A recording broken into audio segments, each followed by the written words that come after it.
It was the year 1874 when Thomas Elwood and Dr. Jonathan Greaves stepped onto the jagged rocks of Caorach Island, just off the northeastern coast of Scotland. The sky was the color of ash, the sea still as a corpse. Their journey had been long and sleepless, waves crashing against their vessel as if trying to turn them back. The island had nearly vanished from most charts, remembered only in the coastal villages by the ominous tales of a lighthouse that once guided sailors until one day its light went out and darkness settled like a curse. Thomas, a young folklorist, sought inspiration among the island's ghost stories. Dr. Greaves, ever the skeptic and student of the rational mind, intended to disprove them. They stepped off the boat into a silence that pressed against the skin. The island smelled not only of salt and moss, but of something older and buried, like earth disturbed after centuries. The lighthouse stood at the island's northern edge, rising above the sea on a cliff veined with cracks. Its body was coated in wet lichen, the windows shattered, the stone blackened by time. Yet the door stood ajar, as though expecting them. Thomas noticed an inscription carved above the frame and worn, Latin, Lux tenebris serviet, let the light serve the darkness. A curious motto for a structure meant to protect lives. Inside, the air was damp and bitterly cold. The spiral stairs above were cloaked in shadow, but they first descended into the keeper's quarters. The room was decayed, but intact oil lamps, a rusted bed frame, and a journal lay undisturbed. Most of the pages were blank, save for the final entry, written in a shaky hand.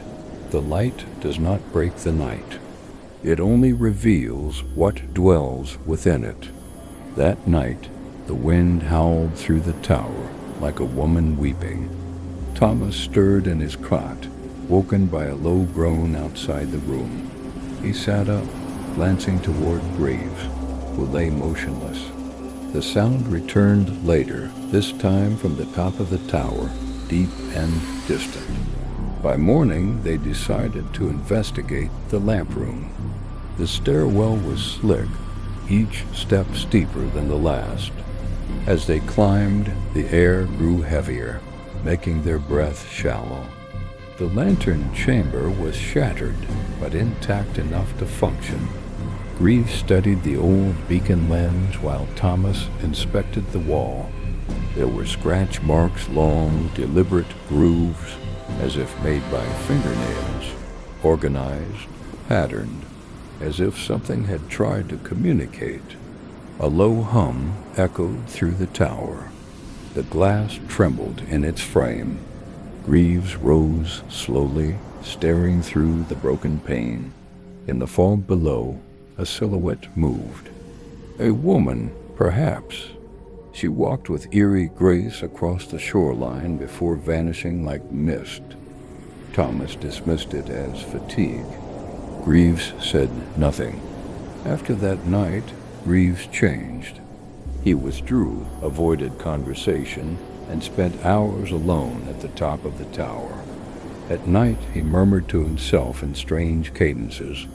He stopped responding to Thomas altogether, and his eyes held a glazed emptiness. He climbed the tower more often. He stayed there longer. On the fourth night, Thomas followed him. The lantern room smelled of melted wax and something acrid.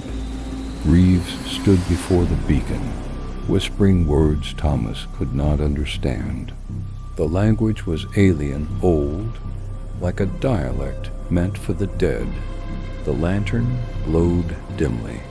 Greaves turned, his voice unnatural.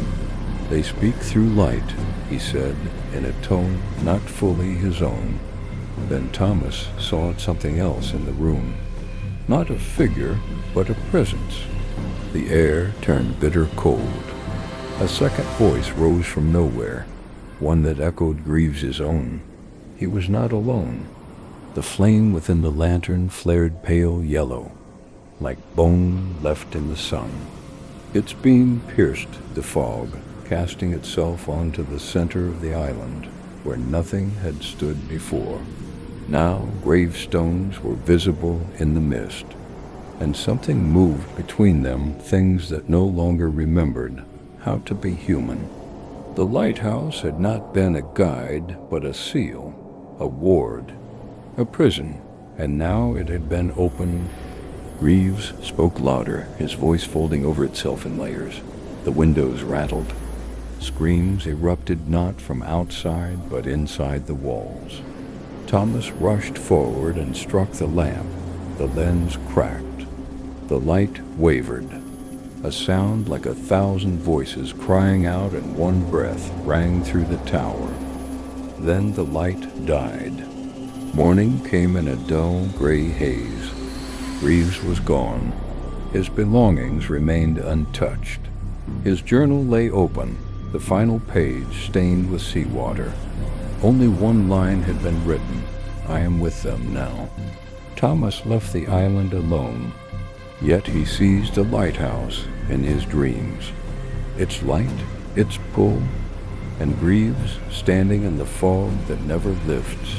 The beacon still stands. Occasionally, a faint light flickers across the sea. Every year, sailors vanish in the waters nearby.